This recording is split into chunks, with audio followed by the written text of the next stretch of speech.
इस्लाम नाल कोई ताल्लुक नहीं। मेरा इस्लाम मुहम्मद अरबी सल्लल्लाहु अलैहि वसल्लम दा इस्लाम है जिहदे विच इखलाक दी सरबुलंदी है, दीन इस्लाम दी उसवा हसनत दी सरबुलंदी है।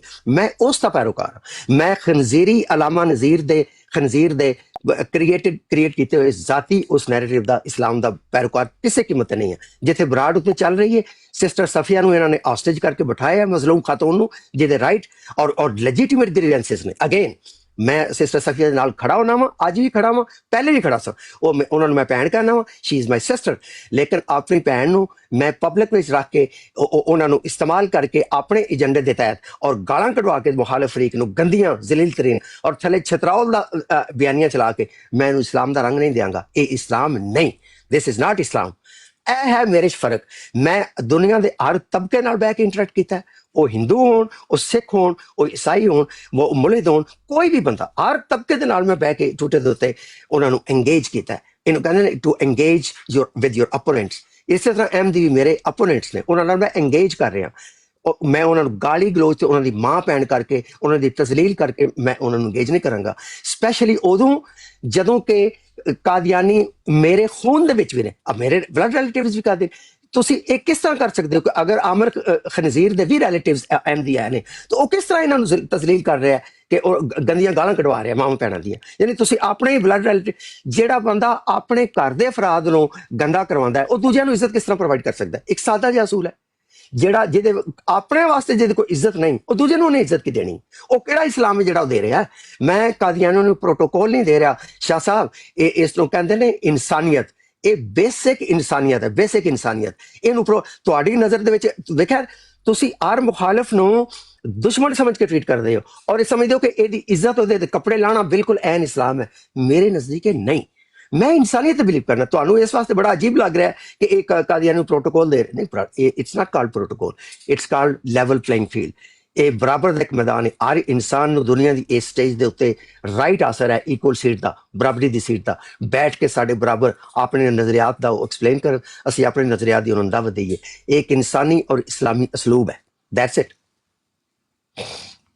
मैं शाह साहब पीर अस्कानी साहब दे कुरान के मुताबिक उन्होंने फतवा ने, वो कहते हैं कि जिन्हों गाल कढ़ी जाए वो अगर जवाबी गाल कढ़े तो वो हक रखता है। मैनू अगर 1 करोड़ गालां कोई कढ़ रहा है तो मैं 4 गालां उन्होंने वापस कढ़ रहा। मैं पीर अस्कानी दे कुरानी फतवे के ऐन मुताबिक मैं अपने उस हक नूं इस्तेमाल कर रहा। अगर मेरियां बेटियां नूं उम्मे रुबाब गालां कढ़ा रही है, बदमाशां नूं बिठा के बकायदा गालां कढ़वा रही है, ये नहीं कि एक गाल मीर दे मुंह चों निकल गई इतफाकन, बल्कि एक तो बाद दूसरा कर रहा है, तीसरा कर रहा है और फिर खुद भी उस तो बाद कर रहे हैं। ऐसी खातून घरेलू और बाइज्जतदार खातून नहीं हो सकती। और मैं इस खातून नूं सिस्टर सिस्टर सिस्टर सिस्टर कहना मेरा मुंह नहीं सकता। जदों मेरी धीआं नूं गालां कढ़वा रही थी, मैं उस टाइम ये नां दा बैनर ला के इत्थे मैं लाना वही बैनर। ठहर जो जी, मैं वो बैनर इन्हां नूं दिखाना ताकि हो सकता है शर्म रखण वालिआं नूं कोई हया आवे कि एक बंदा दा किरदार वेखो कि वो सिस्टर किस तरह ओनू इज्जत दे रहा है, तो वो सिस्टर की कर रहे हैं। मैं एक गाला सेकंड कढ़वा के ਤੁਸੀਂ ਲਾਓ ਕੱਲਾ ਖਈਦਾ ਜਾ ਕੱਲਾ ਖਈਦਾ। ਰਾਣਾ ਸਾਹਿਬ ਇੱਕ ਮਿੰਟ ਅਫਜ਼ਲ ਭਾਈ ਤੁਸੀਂ ਲਾਓ ਪੋਸਟਰ ਤੇ ਸ਼ਾਹ ਸਾਹਿਬ ਤੁਸੀਂ ਜਰਾ ਢੋਲਕੀ ਵਜਾਓ ਤੇ ਜਿਹੜੀ ਤੁਸੀਂ ਜ਼ਬਾਨ ਮਿਰਜ਼ਾ ਸਾਹਿਬ ਦੀ ਬੋਲਣ ਦੇ ਅਹਿਮਦ ਰਜ਼ਾ ਬਰੇਲਵੀ ਨੇ ਬੋਲੀ ਹੈ, ਉਹ ਖੁਦਾ ਦੇ ਬਾਰੇ ਚ ਬੋਲੀ ਉਸਨੇ ਕਿਹਾ ਅਹਿਮਦੀਆਂ ਦਾ ਜਿਹੜਾ ਉਹਨਾਂ ਦਾ ਵਹਾਬੀਆਂ ਦਾ ਖੁਦਾ ਲਵਾਤਤ ਕਰਾਂਦਾ ਢੋਲਕੀ ਵਾਲਿਆ। ਹੁਣ ਸੁਣ ਲੈ ਇੱਥੇ ਗੱਲਾਂ। ਉਹ ਤੂੰ ਉਸ ਬਰੇਲਵੀ ਦਾ ਮੰਨਣ ਵਾਲਾ ਜਿਹੜਾ ਸਾਰੇ ਮੁਲਕ ਨੂੰ ਘੇੜ ਦਿੱਤਾ, ਤੂੰ ਇੱਥੇ ਆ ਕੇ ਢੋਲਕੀ ਵਜੇ ਤੇਰੇ ਆਈਫੋਨ ਦੀ ਬੈਟਰੀ ਮੁੱਕ ਜਾਣੀ ਆ ਪਾਜੇ ਤੋਂ ਥੱਲੋਂ। एक सेकंड इमरान साहब, एक सेकंड ए बैनर जरा वेखो। ए डिबेट क्या वही अनबोध जारी है? मोहतरमा उमर बाब वर्सेस मोहतरम नासिर अहमद। ए बैनर मैं इन्हां दी नासिर अहमद साहब नाल डिबेट करा रहा और इन्हां नूं ढूंढ रहा कि कित्थे ने, और ये मेरियां बेटियां नूं गालां कढ़वा रहा है जी। सैयद जफरुल्लाह शाह साहब जरा वेखो अपना ज़मीर जिहड़ा है, अपने ज़मीर दे मुताबिक फैसला करो कि मैं आखिर तक इस मोहतरमा नूं ढूंढ रहा। नासिर अहमद साहब इन्हां दा आपस विच तय होया कि इस मौजू ते गल करने। मैं इन्हां नूं कहा मैं बैनर बनाना, मैं बैनर बना रहा, ये मेरियां बेटियां नूं गालां कढ़वा रहा जी। ਬਹੁਤ ਹੀ ਇਹਨਾਂ ਜਿਹੜਾ ਨਾ ਉਹ ਗਲਤ ਕੰਮ ਕੀਤਾ ਸੀ। और फिर ਉਹਨਾਂ ਲੋਕਾਂ ਕੋਲੋਂ अफजल भाई उमर बाब साहब आप नीचे हैं, آپ سے یہ گزارش ہے کہ کم سے کم آپ کا کوئی اختلاف تھا، آپ کے پاس نمبر بھی تھا، آپ فون پر بھی رابطہ کر سکتی تھی. اگر آپ کا اختلاف فون پر حل نہیں ہو رہا تھا، اگر آپ نے لائیو لگانا آپ کی مجبوری بھی تھی، تو کم سے کم ان لوگوں کو تو اپنے پاس نہ بٹھاتی جنہوں نے آپ کو گندی اور گلیز گالیاں دی ہوئی ہیں. آپ کو اگر افضال بھائی سے کوئی اختلاف ہو گیا، کسی بات سے آپ ناراض ہوگی، تو کم سے کم ان لوگوں کو اپنے پاس بٹھا کر آپ کو ان کی بیٹیوں کو ان کو گالیاں نہیں دلوانی چاہیے تھی جو آپ کو گندی اور گلیز گالیاں دیتے ہیں. آج آپ کے وہ بھائی بن گئے تھے، کل تک وہ آپ کے دشمن تھے. آپ پر وہ زنا کے الزامات لگانے والے اور آپ کے گندے اور غلیظ الزامات کے الامان الحفیظ کوئی سوچ بھی نہیں سکتا. ہم نے تو کبھی نہیں لگائے اور نہ ہم کبھی سوچ سکتے ہیں. وہ الزامات انہوں نے لگائے، انہوں نے یہاں تک آپ کے بارے میں کہا کالو کہ بھائی تو انہوں نے دیکھیں، آپ کی ننگی ویڈیو بنائی ہوئی ہے. اگر آپ افضل بڑائے صاحب اگر آپ اجازت دیں تو میں یہ ویڈیو چلا دیتا ہوں، اگر آپ سننی ہے کالو بھائی. یہ دیکھیں جو بندہ اس کو کیا کچھ کہہ رہا ہے اور یہ پھر بھی اس کے ساتھ بیٹھی ہوئی ہے. عمر باپ سے سنیں ذرا. میری بات سن لو، میرا تمہارے ساتھ نہ اچھا نہ برا کوئی تعلق نہیں ہے. تم میرے پاس آئے تھے، بیٹھے آواز تھے. ٹھیک کرو، آواز ٹھیک کرو جٹ صاحب، آواز ٹھیک نہیں ہے.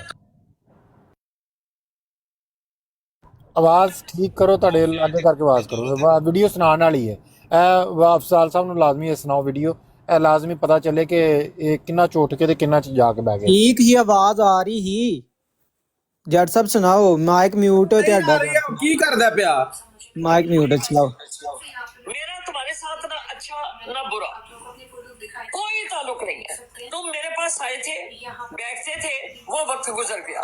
اس کے بعد نہ میں تم سے کوئی بات کرنا چاہتی ہوں نہ میں تم سے کوئی سننا چاہتی ہوں. اس لیے آپ جا سکتے ہو. آپ نے آئے تھے بغیرت عورت ہے، میں آپ کو سمجھاتا ہوں کیسے. جی تمہیں میں جو ہوں اپنے گھر ہوں، میں کاکا سپاہی کی مشوق نہیں ہوں. تو آپ تمہاری بیوی کاکا سپاہی کی مشوق ہے، تم دیکھیں بہت میری غیرت بات مند ہو. سنیے نا، آپ نہایت ہی بغیرت اور گشتی عورت ہے. میں آپ کو پروف دیتا ہوں. میں نے کہا جی میں آپ آپ کی مجھے پروف نہ دیں، آپ کاکا سپاہی سے اپنی بیوی کا پروف لے جائیں. ابھی ریکارڈنگ چلاتا ہوں نا، ایک منٹ نا یار، ایک منٹ. آپ ریکارڈنگ بس بہت ہے جی، سیمپل عرفان جٹ صاحب بہت ہے. چلے سب ٹھیک ہے، معاملہ ٹھیک ہے، مدعا پہنچ گیا ٹھیک ہے. ہے، بات ٹھیک جو ہے، ٹھیک. یہی بڑاج افضل بڑاج بھائی دیکھیں، کل آپ کو گالیاں دے رہے تھے نہیں میری بات سنیں، میری بات بیٹھ کر. سنیں. یہ عمر واب صاحب آپ کی اپنی توہین ہے. آپ دیکھیں، آپ خاتون ہیں اور یہ آپ کی اپنی توہین ہے کہ وہ لوگ جو کل تک آپ کو گالیاں دیتے تھے، آپ نے اگر براڑ لگانی تھی تو آپ اکیلی بھی تو بیٹھ سکتی تھی. ان گندے اور غلیظ لوگوں کو اپنے پاس بٹھا کر جن کے ساتھ اس وقت آپ خود اس میں شامل ہیں، آپ افضال کالو کے صاحب ساتھ خود شامل جسٹیفائی ہیں. کیتا گیا، یہ جسٹیفائی کیتا کہ جو کچھ وہ کہندے سی ٹھیک سی، ٹھیک ہی تھی. دوسرا اس میں آڈیو جو ہے نا، یہ جو آڈیو چلائی گئی ہے، اس سے آگے افضال صاحب اتنی بےہودہ بات اس نے شارپ شوٹر نے کی ہے، اتنی بےہودہ ان کی بچیوں کے بارے میں کہ بندہ سن کے ہی توبہ توبہ کرتا ہے. ٹھیک ہے. اور یہ محترمہ ابھی شارپ شوٹر کو، سدھو جٹ کو اور باقی سب کو بٹھا کے اپنے پاس اور لوگوں کی بچیوں کو گالیاں نکلوا رہی ہے. ٹھیک ہے. یہ دیکھیں، موڈیٹر بنا دیا. ابھی مجھے دیکھیں کہ ان کو بھی، ان کی بھی غیرت کدھر گئی. وہ جو یوسفی تھا وہ کہتا تھا تم فلاں فلاں، میں وہ لفاظ نہیں یوز کر سکتا، وہ جو اس نے امن نذیر نے بولا، جو امن نذیر نے بولا وہی اس نے جا کے بولا. امن نذیر ادھر لائیو پہ یہ کہہ رہا تھا کہ تم وہاں پہ جا کے یہ بولو، اور وہاں پہ وہ یوسفی جا کے بولا. ٹھیک ہے. مطلب کہ یہ اس طرح کے کام انہوں نے یہ کروائے ہیں سارے، اور آج یہ بیٹھ کے یہ بولیں کہ آپ عورتوں کے ساتھ حقوق ادا کریں اور ہم آپ نہیں کر رہے اور ہم پورے کا حقوق ادا کر رہے ہیں. بھائی آپ کے حقوق ہم نے دیکھے ہوئے ہیں. آپ نے کیا کیا ہے؟ آپ نے عورتوں کو ننگا کرنا سنت اور شریعت میں داخل کیا ہے. یہ کتنی بےہودہ. آڈیو سنا رہے میں سر وہ آڈیو سنا دیتا ہوں، یہ سنیں آڈیو. وہ آڈیو سنا رہے ہیں. افضال بھائی، یہ آمن نذیر صاحب پتہ کیا کہہ رہے تھے؟ ایک لائیو پر بیٹھ کے وہ ان کے حوالے سے بات کر رہے، کہہ رہا ہے کہ عمر باپ نے ہمیں بڑا جو ہے نا تنگ کیا ہوا ہے. تو وہ ملک کیسر کہتا ہے انہوں کو بندہ چاہیے ہے. تے عمر بھائی تھی یہ رابطہ کرو ہاں، تہاڈے نال نہیں من دی ہے اے گفتگو نہ نہ کرو نا، کیتی. اے کام تے نہیں نہ کرنا یار. اے گل تے ہو گئی اے کہ تسی ایسا بیانیہ نہیں چلو جاری گرانڈ ہاں. اچھا اے سنو ویڈیو سنو. ایہی الفاظ امن نذیر صاحب دے عمر باب صاحب واسطے ویکھو جڑے اج کہہ رہے سن کہ عورتاں دے تسی عورتاں نال زیادتی کردے ہو. سنو جی زیادتی ویکھو. مکار فریبی اور جھوٹی عورتوں کے کپڑے اتارنا یہ مولا علی کی سنت ہے. लोगों, ओ फुद्दू मुसलमानों, इसको मुसलमान समझने वालों, इसके कपड़े उतारना मौला अली की सुन्नत है। ऐसी औरतों के कपड़े उतारना हजरत अली रजी अल्लाह तआला अन्हु का कौल है। उन्होंने फरमाया था कि ऐसी औरत के कपड़े उतार देंगे, अगर इसने झूठ बोला इसके कपड़े उतार देंगे। ऐसी अब आप ये बताएं, ये ऑडियो सुन के, कि आज से ये असूल बना लें, अगर इनके तौर तरीके पे चले कि जो औरत झूठ बोले उसके कपड़े उतार दिए जाए, उसको नंगा कर दिया जाए, ठीक है। ये शरीयत बता रहे हैं, ये सुन्नत बता रहे हैं, उसमें दाखिल कर रहे हैं इस चीज़ को कि अब पता नहीं औरत झूठी है नहीं झूठी, अपने से फैसला आपने करना है, ये आपको हक हासिल है। भाई वो मौला अली थे, अगर मिसाल के तौर पे मान ली जाए कि मौला अली ने कोई ऐसी बात की थी, तो आप क्या मौला अली बन गए हैं? आपको इस चीज़ों का समझ आ गई है? उसके पीछे पेशन गोई थी, उसके पीछे हमारे प्यारे नबी की ये अल्फाज थे, वो गैब से खबर पाते थे। आपने कहाँ से खबर पाली कि उमर बाप झूठी है? आपने क्यों उसके कपड़े उतारे? क्यों ये बात कही कि ये हमारी सुन्नत में जायज़ है कपड़े उतारना? आप खुदा हैं?